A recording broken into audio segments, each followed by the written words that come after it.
मुंबई जैसे बड़े शहर में रात कभी पूरी तरह शांत नहीं होती। सड़कें हमेशा ज़िंदा रहती हैं।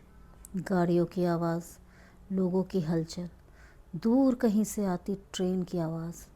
लेकिन उस शहर में एक जगह ऐसी भी थी जहाँ रात होते ही सब कुछ बदल जाता था। वहाँ हवा भी धीरे धीरे चलती थी। लोग उस जगह के पास से जल्दी जल्दी गुजर जाते थे। वो जगह थी पुराना मकान नंबर 47।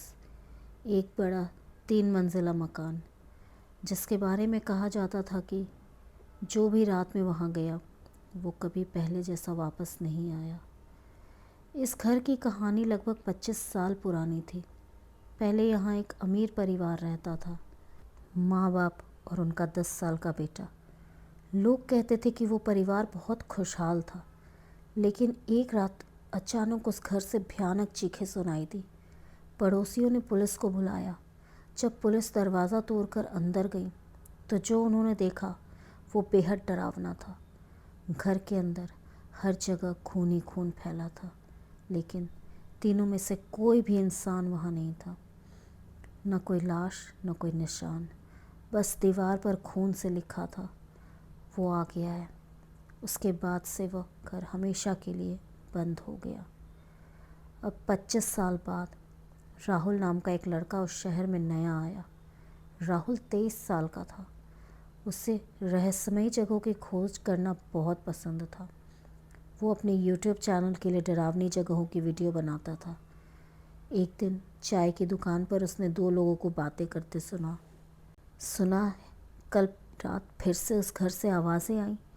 दूसरा आदमी बोला, अरे भाई वहाँ मत जाओ, लोग कहते हैं कि रात को खिड़की में एक बच्चा खड़ा दिखाई देता है।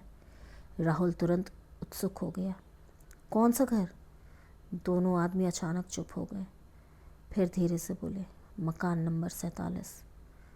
उस रात राहुल ने फैसला कर लिया, आज वो उसी घर में जाएगा। रात के 12 बजे वो अपने कैमरे और टॉर्च के साथ उस जगह पहुंचा।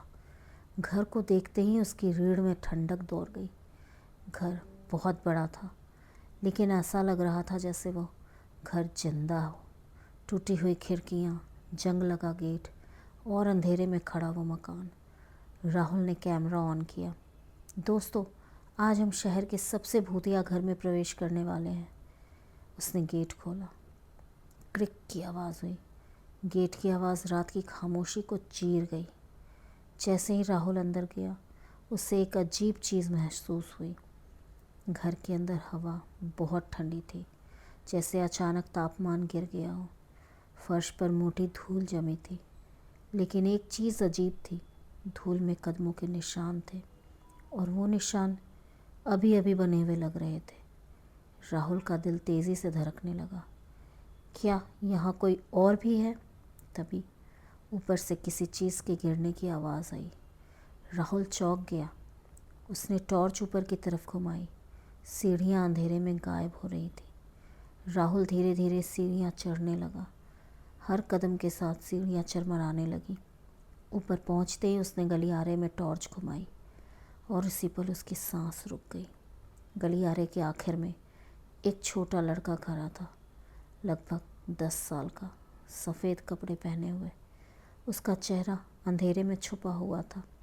राहुल ने डरते हुए कहा, कौन हो तुम? लड़का कुछ नहीं बोला, बस धीरे धीरे पीछे मुड़कर चलने लगा और फिर एक कमरे के अंदर गायब हो गया। राहुल उस कमरे के पास पहुंचा। दरवाज़ा थोड़ा खुला हुआ था। उसने धीरे से दरवाज़ा धक्का दिया।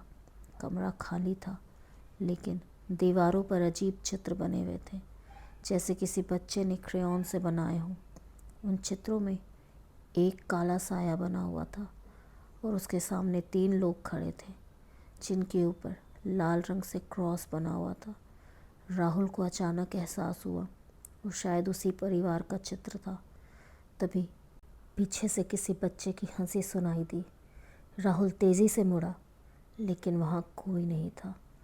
अचानक राहुल के कैमरे की स्क्रीन अपने आप चालू हो गई। स्क्रीन पर वही गलियारा दिखाई दे रहा था, लेकिन उसमें कुछ अलग था। स्क्रीन में राहुल के पीछे एक काला साया खड़ा था, बहुत लंबा, लगभग छत तक। राहुल ने धीरे धीरे पीछे मुड़कर देखा, लेकिन पीछे कुछ नहीं था। उसने फिर कैमरे की स्क्रीन देखी। साया अभी भी वहाँ था और धीरे धीरे राहुल के करीब आ रहा था। अचानक कमरे का दरवाज़ा अपने आप बंद हो गया। राहुल ने दरवाज़ा खोलने की कोशिश की, लेकिन दरवाज़ा नहीं खुला। तभी पूरे घर में एक भारी आवाज़ गूंजने लगी। क्यों आए हो? राहुल के हाथ कांपने लगे। कौन है? आवाज़ फिर आई। जो यहाँ आता है वो वापस नहीं जाता। कमरे का तापमान अचानक और ठंडा हो गया। राहुल की सांस से धुआं निकलने लगा और तभी कमरे के कोने में वो छोटा लड़का फिर से दिखाई दिया। इस बार उसका चेहरा साफ दिख रहा था। उसकी आंखें पूरी तरह से काली थीं और उसके मुंह से खून बह रहा था। लड़का धीरे धीरे बोला, वो हमें मार चुका है। राहुल ने पूछा, कौन? लड़के ने धीरे धीरे पीछे इशारा किया। राहुल ने मुड़कर देखा। कमरे की दीवार पर एक बड़ा काला साया फैल गया था। वो साया धीरे धीरे आकार लेने लगा और फिर एक भयानक चेहरा बन गया। लंबे हाथ, मुड़ी हुई उंगलियां और खाली आंखें। वो साया धीरे धीरे राहुल की तरफ बढ़ने लगा। राहुल का कैमरा सब रिकॉर्ड कर रहा था।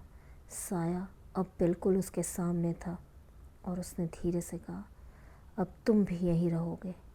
अचानक कैमरा गिर गया। स्क्रीन हिलने लगी। फिर वीडियो अचानक बंद हो गई।